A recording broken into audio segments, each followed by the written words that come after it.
ಸ್ನೇಹಿತರೆ ನಮಸ್ಕಾರ. ನಾನು ರವೀಂದ್ರ ಜೋಶಿ. ಕಳೆದ ಸಂಚಿಕೆಯಲ್ಲಿ ನರೇಂದ್ರ ಮೋದಿ ಅವರ ಅನುಷ್ಠಾನದ ಬಗ್ಗೆ ಮಾತಾಡ್ತಾ ಇದ್ದೆ, ತಪಶ್ಚರ್ಯ ಬಗ್ಗೆ ಮಾತಾಡ್ತಾ ಇದ್ದೆ, ಮತ್ತು ಆಗಮಶಾಸ್ತ್ರ ಏನು ಹೇಳ್ತಾ ಇದೆ ಅದ್ರ ಬಗ್ಗೆ ಮಾತಾಡ್ತಾ ಇದ್ದೆ. ಮಾತಾಡ್ತಾ ಒಬ್ಬ ಮಟೀರಿಯಲ್ ಸೈಂಟಿಸ್ಟ್ ಮಾರ್ಕ್ ಟೈಲರ್ ಬಗ್ಗೆ ಹೇಳಿದೆ. ಈತ ಒಂದು ಡಿವೈಸ್ ಕಂಡು ಹಿಡಿದಿದ್ದ ಅಂತ ಹೇಳಿದೆ ನಿಮಗೆ. ಅದರ ಹೆಸರು ಇಂಟೆನ್ಷನ್ ಡಿವೈಸ್ ಅಂಥೇಳಿ. ಅದು ನಮ್ಮೊಳಗಿರುವಂಥ ವೈಬ್ರೇಷನ್ನಿಂದ, ನಮ್ಮ ಧ್ಯಾನ ಶಕ್ತಿಯಿಂದ ಎದುರುಗಡೆ ಇರುವಂಥ ವಸ್ತುವಿನ ಸ್ಥಿತಿಯನ್ನು ಸ್ಥಿತ್ಯಂತರ ಮಾಡುವಂಥದ್ದು ಸಾಧ್ಯವಾ ಅಂತ ಆತ ಪ್ರಯತ್ನ ಮಾಡಿದ ಅಂತ. ವಿಡಿಯೋ ಬಹಳ ಸುದೀರ್ಘವಾಯಿತು ಅನ್ನೋಂಥ ಕಾರಣಕ್ಕೋಸ್ಕರ ಅದ್ರ ಬಗ್ಗೆ ಹೆಚ್ಚು ಹೇಳಲಿಕ್ಕೆ ಹೋಗಲಿಲ್ಲ. ನೇರವಾಗಿ ವಿಷಯಾಂತರ ಆಗಲಾರ್ದಾಗೆ ಕೇವಲ ನರೇಂದ್ರ ಮೋದಿ ಅವ್ರಿಗೋಸ್ಕರ ಸೀಮಿತಗೊಳಿಸಿದ್ವಿ ಆ ಸಂಚಿಕೆಯನ್ನು. ನೀರಿನ pH ವ್ಯಾಲ್ಯೂ ವ್ಯತ್ಯಾಸ ಆಗುತ್ತೆ ವೈಬ್ರೇಷನ್ನಿಂದ, ನಮ್ಮ ಮಂತ್ರಗಳಿಂದ, ನಮ್ಮ ಧ್ಯಾನಸ್ಥ ಸ್ಥಿತಿಯಿಂದ, ನಮ್ಮ ಸಂಕಲ್ಪದಿಂದ. ನೀರಿನ pH ವ್ಯಾಲ್ಯೂ ಕಡಿಮೆ ಜಾಸ್ತಿ, ಮೌಲ್ಯವನ್ನು ಜಾಸ್ತಿ ಕಡಿಮೆ ಮಾಡಲಿಕ್ಕೆ ಸಾಧ್ಯ ಇರೋದಾದರೆ ನಮ್ಮ ಪರಂಪರೆ ಎಂಥದ್ದು ಮತ್ತು ಎಷ್ಟು ಶಕ್ತಿಯ ಮನುಷ್ಯನ ಒಳಗಡೆ ಇದೆ ಅನ್ನೋದಕ್ಕೆ ಇದಕ್ಕಿಂತ ಒಳ್ಳೆ ಉದಾಹರಣೆ ಬೇರೆ ಹೇಳಲಿಕ್ಕೆ ಸಾಧ್ಯ ಇಲ್ಲ. ನರೇಂದ್ರ ಮೋದಿ ಅವರು ಹೀಗೆ ಮಂದಿರಗಳನ್ನು ಹುಡುಕೊಂಡು ಸಮುದ್ರ, ನದಿ, ತಟಗಳು ಯಾಕೆ ಹೋದರು ಅನ್ನೋದು ಭಾಳ ಮುಖ್ಯವಾದಂಥದ್ದು. ನೋಡಿ, ನಮ್ಮ ಎಲ್ಲ ಋಷಿ ಪರಂಪರೆಯನ್ನು ನೋಡ್ತಾ ಬನ್ನಿ. ಅವರೆಲ್ಲ ತಮ್ಮ ಆಶ್ರಮಗಳನ್ನು ಮಾಡಿಕೊಂಡದ್ದಲ್ಲಿ ನದಿಯ ತಟಾಕದ ಮೇಲೆ. ನೀವು ಕಾಶಿಗೆ ಹೋಗ್ತೀರಿ, ಕಾಶಿಯ ಗಂಗೆ ಯಾಕೆ ಪವಿತ್ರ, ಉಳಿದ ನದಿಗಳ ಪವಿತ್ರ ಅಲ್ವಾ? ಹಾಗಾದರೆ ಕಾಶಿಯ ಗಂಗೆ ಯಾಕೆ ಪವಿತ್ರ ಅಂದರೆ, ಕಾಶಿ ಅನ್ನುವಂಥ ಪ್ರಾಚೀನ ಪುರ ಏನಿದೆ, ಅಲ್ಲಿ 100 ಜನ ತಪಸ್ವಿಗಳು ಧ್ಯಾನಸ್ಥ ಸ್ಥಿತಿಯಲ್ಲಿರುವಂಥದ್ದು, ತಪಸ್ಸು ಮಾಡಿರುವಂಥದ್ದು. ಆ ತಪಸ್ಸು ಏನಿದೆ ಅದು ನೀರಿನಲ್ಲಿ ಮಿಳಿತವಾಗಿರುತ್ತೆ, ಅನುಸಂಧಾನ ಆಗಿರುತ್ತೆ.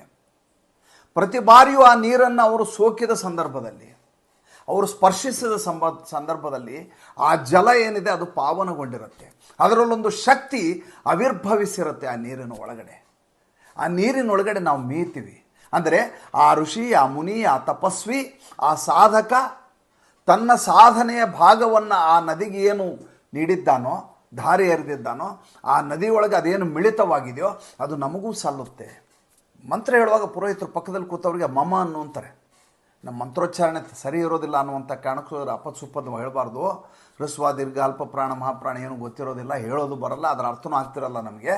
ಆದ್ದರಿಂದ ಅವ್ರು ಮಂತ್ರ ಹೇಳುವಾಗ ಪದೇ ಪದೇ ಮಮ ಅನ್ನು ಅಂತಾರೆ. ಅಂದರೆ ಅವರು ಹೇಳುವ ಮಂತ್ರದಲ್ಲಿ ನನಗೂ ಭಾಗ ಇದೆ, ನಾನೂ ಇದರಲ್ಲಿದ್ದೇನೆ ಅಂತ, ನಾನೂ ಕೂಡ ಅಂತ ಹೇಳಿದ ಹಾಗೆ ಯಾವ ತಪಸ್ವಿಗಳು ಪ್ರಾಚೀನ ಕಾಲದಿಂದ ಈ ನದಿ ತಟಾಕದ ಮೇಲೆ ನೋಡ್ರಿ, ಭಾರತದ ಹಿಮಾಲಯ ಪರ್ವತದ ಶ್ರೇಣಿ ಉದ್ದಕ್ಕೂ ನೋಡ್ಕೊಂಡ್ಬಂದು ನದಿಗಳನ್ನ, ಗಂಗೆ, ಯಮುನೆ, ಸರಸ್ವತಿ, ಮುಂದೆ ಹೋದರೆ ಗಂಡಕಿ ನದಿ, ಈ ಕಡೆ ಹೋದರೆ ಬ್ರಹ್ಮಪುತ್ರ, ಸಟ್ಲೇಜ್ ನದಿ, ಆ ಕಡೆ ನಮ್ಮಲ್ಲಿ ಇಲ್ಲ ಬಿಡಿ, ಈಗ ರಾವಿ ನದಿ.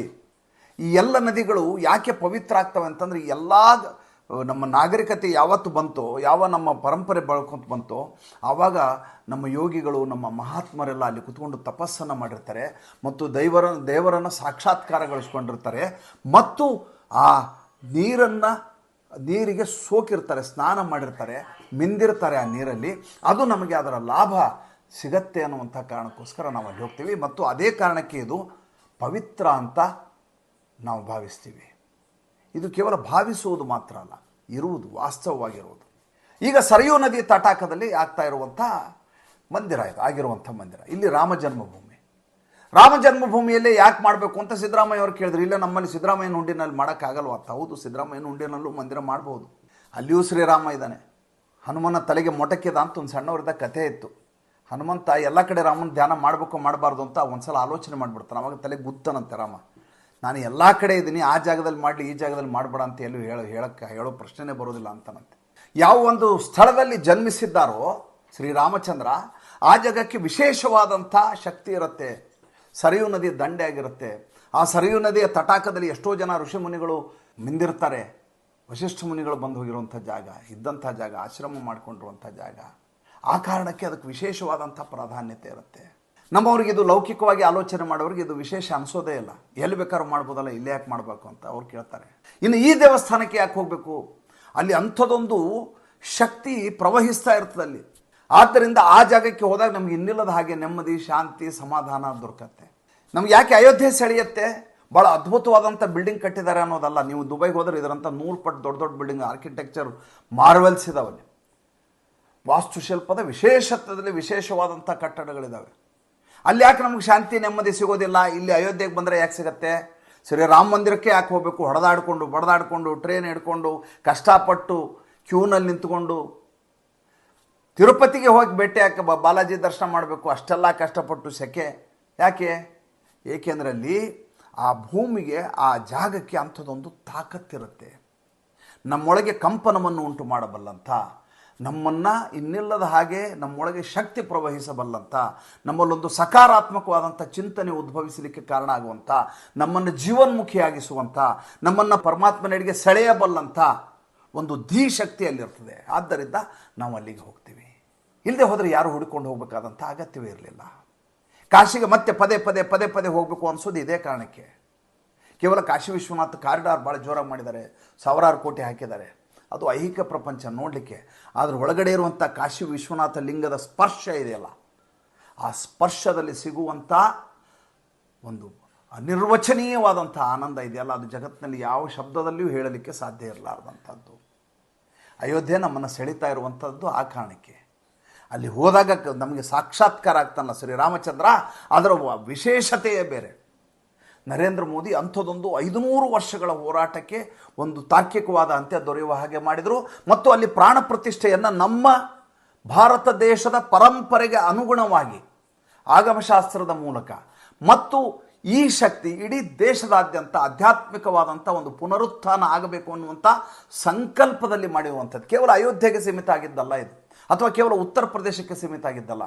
ಇಡೀ ದೇಶ, ಜಗತ್ತಿನಲ್ಲಿ ವೈಶ್ವಿಕ ಮಟ್ಟದಲ್ಲಿ ಭಾರತ ದೇಶ ಧರ್ಮನಿಷ್ಠ ದೇಶ. ಇಲ್ಲಿರುವಂಥ ಜನ ಇದೆಯಲ್ಲ, ನಾವು ಧರ್ಮ ಭೀರುಗಳು. ಎಲ್ಲೋ ಒಂದಿಷ್ಟು ಜನ ಕಪಟಿಗಳು, ವಂಚಕರು ಎಲ್ಲ ಇರ್ಬೋದು, ಆದರೆ ಮೂಲ ಒಳಗಡೆ ನಮ್ಮ ಆಂತರ್ಯ ಇದೆಯಲ್ಲ, ಅದು ಧರ್ಮ. ನಾವು ಧರ್ಮವನ್ನು ಬಿಟ್ಟು ಬದುಕಲಿಕ್ಕೆ ಸಾಧ್ಯವೇ ಇಲ್ಲ ಯಾರು. ಎಲ್ಲ ಕಳ್ಳರು ಸುಳ್ಳರು ಹೇಳ್ಬಹುದು, ಆದರೆ ಅಂತಃಸತ್ವ ನೀವು ಒಂದು ಸಲ ಗಮನಿಸಿ ನೋಡಿದಾಗ ಅದರೊಳಗಡೆ ಅಂಥದ್ದೊಂದು ಪ್ರತಿಯೊಬ್ಬ ಮನುಷ್ಯನಲ್ಲಿ ಆ ಶಕ್ತಿ ಇರುತ್ತೆ. ಆದರೆ ತಾಮಸಿ ಪ್ರವೃತ್ತಿ ಅದನ್ನು ಸಪ್ರೆಸ್ ಮಾಡಿ ಅವರ ದಮನ ನೀತಿ ಜಾಸ್ತಿ ಆಗಿರುತ್ತೆ. ನಮ್ಮ ರಾಜಕಾರಣಿಗಳು ನೋಡಿದಾಗ ನಂಗೆ ನಗು ಬರೋದು. ಅದಕ್ಕೆ ಯಾಕೆ ಹಿಂಗೆ ಆಡ್ತಾರೆ ಇರಲ್ಲ, ಏನು ಮಾಡ್ಬೇಕಂತ ಮಾಡಿದ್ದಾರೆ, ಕೊನೆಗೆ ಏನು, ಅಲ್ಟಿಮೇಟ್ಲಿ ಏನು, ಇಷ್ಟೆಲ್ಲ ಆದಮೇಲೆ ಏನು? ಹೀಗಾಗಿ ನಾವು ಇವತ್ತು ಅಯೋಧ್ಯೆಗಾಗಿ ಇಷ್ಟೆಲ್ಲ ತೋರಿತಾ ಇದ್ದೀವಿ. ಇಡೀ ದೇಶ ಆ ಮಟ್ಟಿಗೆ ರಾಮ ರಾಮ ರಾಮ ರಾಮ ಅಂತ ಯಾಕೆ ಅಂತ ಇದ್ದಾರೆ ಅಂದರೆ, ನಮ್ಮೊಳಗೆ ಧರ್ಮ ಒಳಗಡೆ ನಮ್ಮ ಅಂತಃಸತ್ವದಲ್ಲಿ, ನಮ್ಮ ಧಮನಿಯಲ್ಲಿದೆ. ಆದ್ದರಿಂದ ರಾಮನನ್ನು ಇಷ್ಟು ನಾವು ಜಪಿಸ್ತಾ ಇದ್ದೀವಿ. ತಮಗೆಲ್ಲ ಶ್ರೀರಾಮಚಂದ್ರ ಒಳ್ಳೆಯದು ಮಾಡಲಿ ಅಂತ ಹಾರೈಸ್ತಾ ಇವತ್ತಿನ ಸಂಚಿಕೆಯನ್ನು ಮುಗಿಸ್ತಾ ಇದ್ದೇನೆ. ನಮಸ್ಕಾರ.